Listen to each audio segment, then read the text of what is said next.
أعوذ بالله من الشيطان الرجيم. بسم الله الرحمن الرحيم. طه ما أنزلنا عليك القرآن لتشقى إلا تذكرة لمن يخشى تنزيلا ممن خلق الأرض والسماوات العلا الرحمن على العرش استوى له ما في السماوات وما في الأرض وما بينهما وما تحت الثرى وإن تجهر بالقول فإنه يعلم السر وأخفى الله لا إله إلا هو له الأسماء الحسنى وهل أتاك حديث موسى إذ رأى نارا فقال لأهلهم كثوا إني آنست نارا لعلي آتيكم منها بقبس أو أجد على النار هدى فلما أتاها نودي يا موسى إني أنا ربك فاخلع نعليك إنك بالوادي المقدس طوى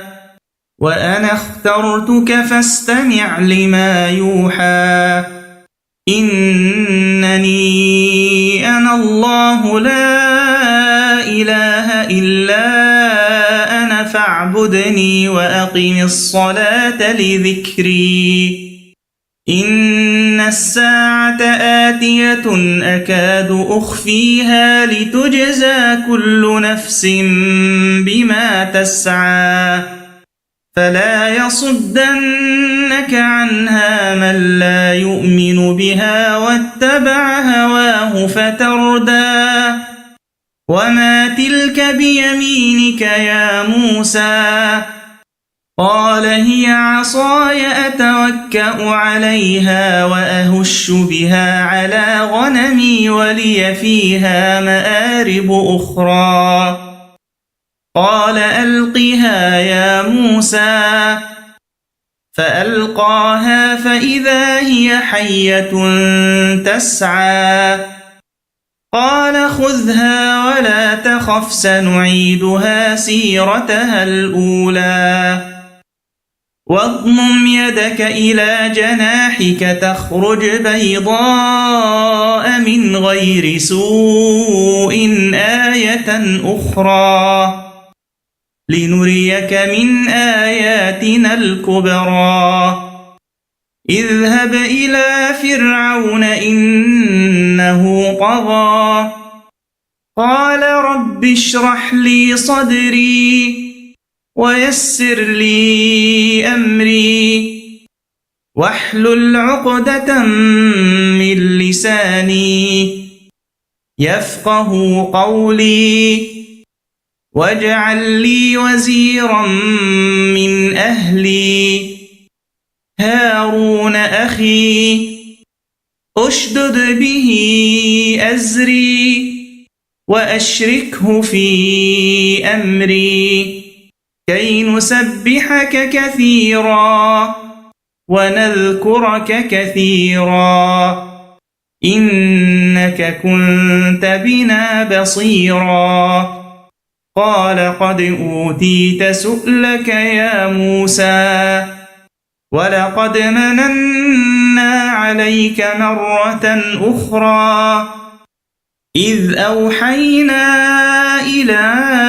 أمك ما يوحى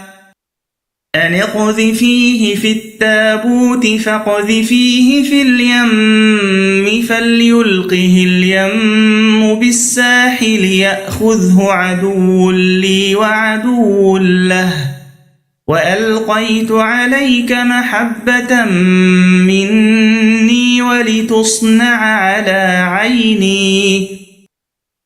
إذ تمشي أختك فتقول هل أدلكم على من يكفله فرجعناك إلى أمك كي تقر عينها ولا تحزن وقتلت نفسا فنجيناك من الغم وفتناك فتونا فلبثت سنين في أهل مدين ثم جئت على قدر يا موسى واصطنعتك لنفسي اذهب أنت وأخوك بآياتي ولا تنيا في ذكري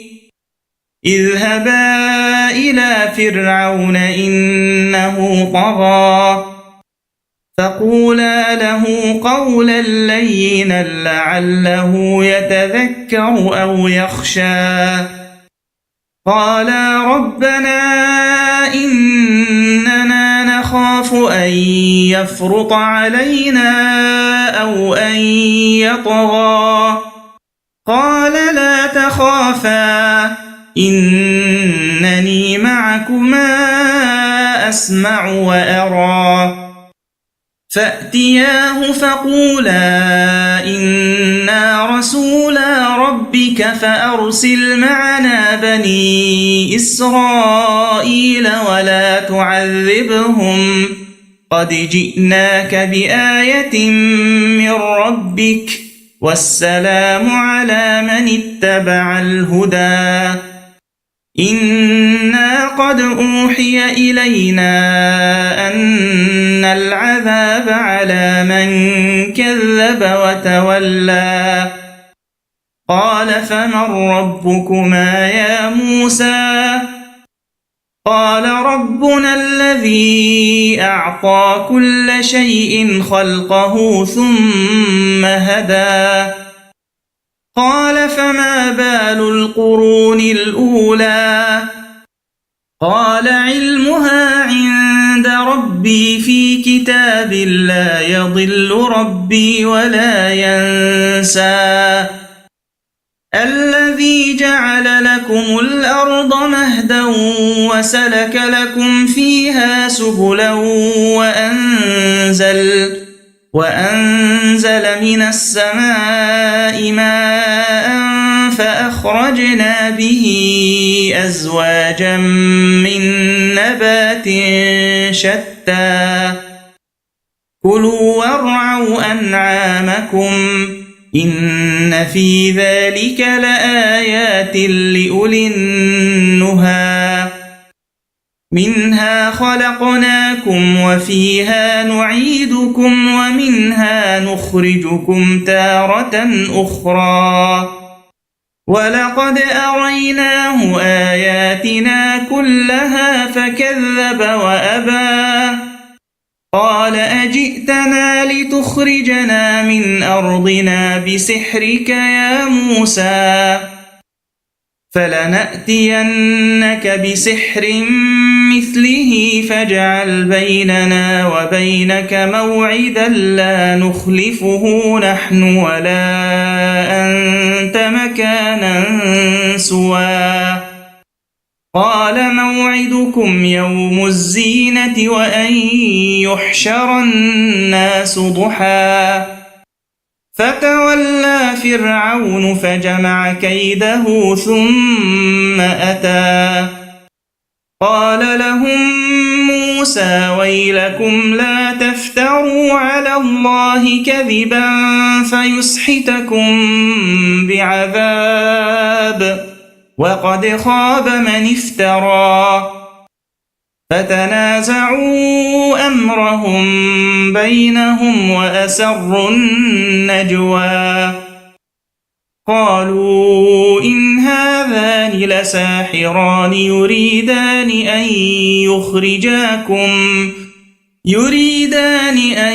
يخرجاكم من أرضكم بسحرهما ويذهبا بطريقتكم المثلى فأجمعوا كيدكم ثم أتوا صفا وقد أفلح اليوم من استعلى قالوا يا موسى إما أن تلقي وإما أن نكون أول من ألقى قال بل ألقوا فإذا حبالهم وعصيهم يخيل إليه من سحرهم أنها تسعى فأوجس في نفسه خيفة موسى قلنا لا تخف إنك أنت الأعلى وألق ما في يمينك تلقف ما صنعوا إنما صنعوا كيد ساحر ولا يفلح الساحر حيث أتى فألقي السحرة سجدا قالوا آمنا برب هارون وموسى قال آمنتم له قبل أن آذن لكم إنه لكبيركم الذي علمكم السحر فلأقطعن أيديكم وأرجلكم من خلاف ولأصلبنكم في جذوع النخل ولتعلمن أينا أشد عذابا وأبقى قالوا لن نؤثرك على ما جاءنا من البينات والذي فطرنا فاقض ما أنت قاض إنما تقضي هذه الحياة الدنيا إنا آمنا بربنا ليغفر لنا خطايانا وما أكرهتنا عليه من السحر والله خير وأبقى إنه من يأت ربه مجرما فإن له جهنم لا يموت فيها ولا يحيا ومن يأته مؤمنا قد عمل الصالحات فأولئك لهم الدرجات العلا جنات عدن تجري من تحتها الأنهار خالدين فيها وذلك جزاء من تزكى ولقد أوحينا إلى موسى أن أسر بعبادي فاضرب لهم طريقا في البحر يبسا لا تخاف دركا ولا تخشى فأتبعهم فرعون بجنوده فغشيهم من اليم ما غشيهم وأضل فرعون قومه وما هدى يا بني إسرائيل قد أنجيناكم من عدوكم وواعدناكم جانب الطور الأيمن ونزلنا عليكم المن والسلوى كلوا من طيبات ما رزقناكم ولا تطغوا فيه فيحل عليكم غضبي ومن يحلل عليه غضبي فقد هوى وإني لغفار لمن تاب وآمن وعمل صالحا ثم اهتدى وما أعجلك عن قومك يا موسى قال هم أولئك على أثري وعجلت إليك رب لترضى قال فإنا قد فتنا قومك من بعدك وأضلهم السامري فرجع موسى إلى قومه غضبان أسفا قال يا قوم ألم يعدكم ربكم وعدا حسنا أفطال عليكم العهد أم أردتم أن يحل عليكم غضب من ربكم فأخلفتم موعدي قالوا ما أخلفنا موعدك بملكنا ولكننا حملنا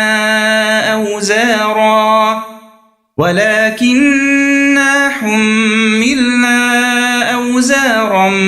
من زينة القوم فقذفناها فكذلك ألقى السامري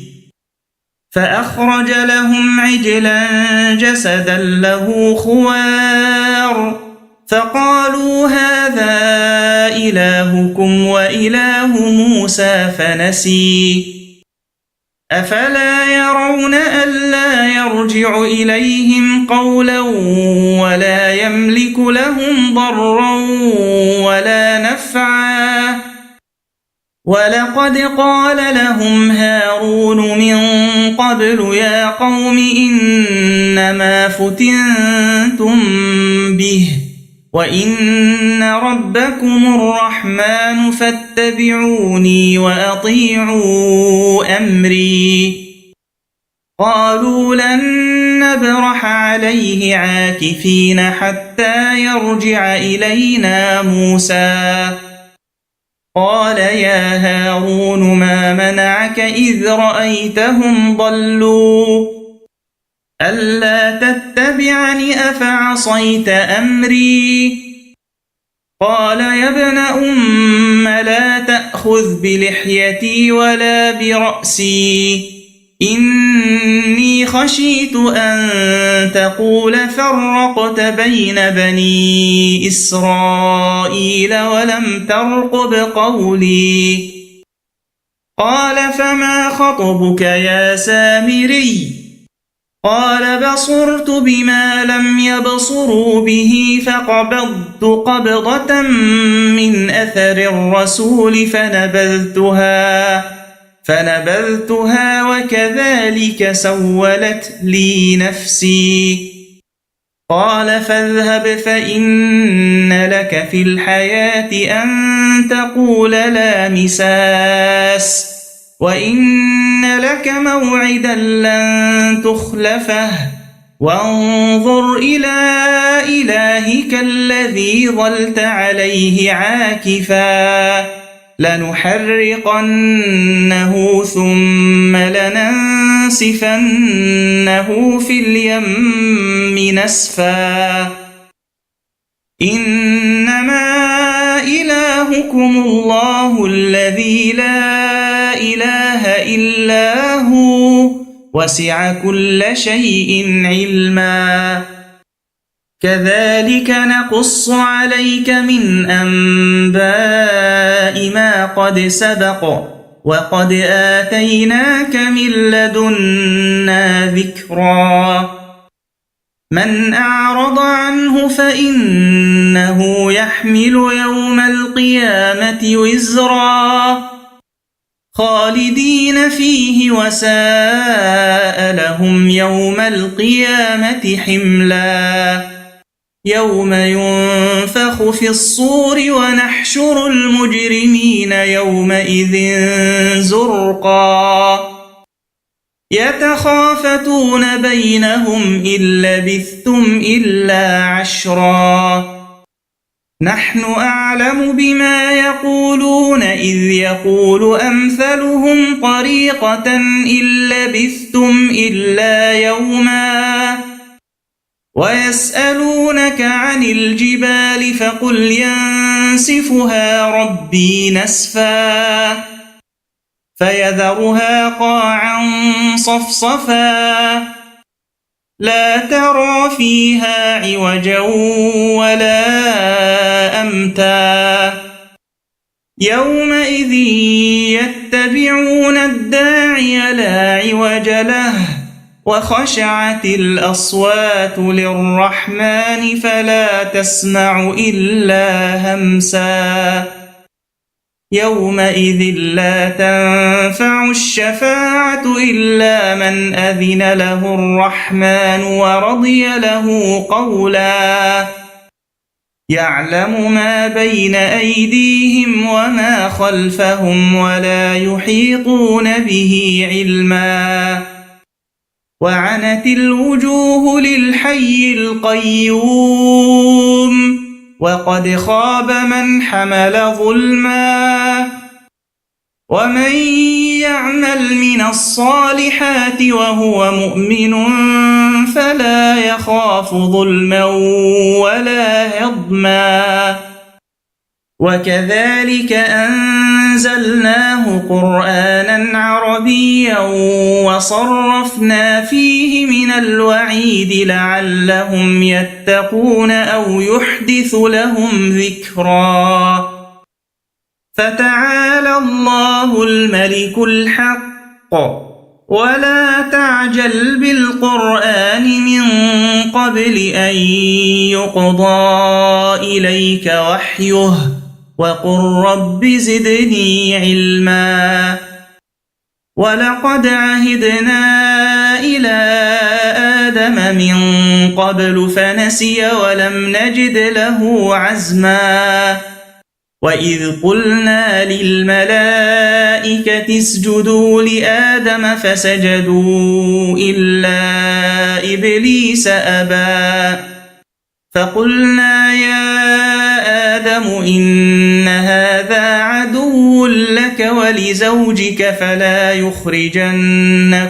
من الجنة فتشقى إن لك ألا تجوع فيها ولا تعرى وأنك لا تظمأ فيها ولا تضحى فوسوس إليه الشيطان قال يا آدم هل أدلك على شجرة الخلد وملك لا يبلى فأكلا منها فبدت لهما سوآتهما وطفقا يخصفان عليهما من ورق الجنة وعصى آدم ربه فغوى ثم اجتباه ربه فتاب عليه وهدى قال اهبطا منها جميعا بعضكم لبعض عدو فإما يأتينكم مني هدى فمن اتبع هداي فلا يضل ولا يشقى ومن أعرض عن ذكري فإن له معيشة ضنكا ونحشره يوم القيامة أعمى قال رب لم حشرتني أعمى وقد كنت بصيرا قال كذلك أتتك آياتنا فنسيتها وكذلك اليوم تنسى وكذلك نجزي من أسرف ولم يؤمن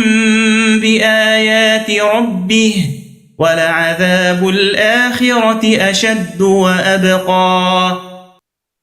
أفلم يهد لهم كم أهلكنا قبلهم من القرون يمشون في مساكنهم إن في ذلك لآيات لأولي النهى ولولا كلمة سبقت من ربك لكان لزاما وأجل مسمى فاصبر على ما يقولون وسبح بحمد ربك قبل طلوع الشمس وقبل غروبها ومن آناء الليل فسبح وأطراف النهار لعلك ترضى ولا تمدن عينيك إلى ما متعنا به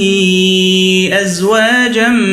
منهم زهرة الحياة الدنيا لنفتنهم فيه ورزق ربك خير وأبقى وأمر أهلك بالصلاة واصطبر عليها لا نسألك رزقا نحن نرزقك والعاقبة للتقوى وقالوا لولا يأتينا بآية من ربه أولم تأتهم بينة ما في الصحف الأولى ولو أنا أهلكناهم بعذاب من قبله لقالوا ربنا لولا أرسلت إلينا رسولا فنتبع آياتك من قبل أن نذل ونخزى قل كل متربص فتربصوا فستعلمون من أصحاب الصراط السوي ومن اهتدى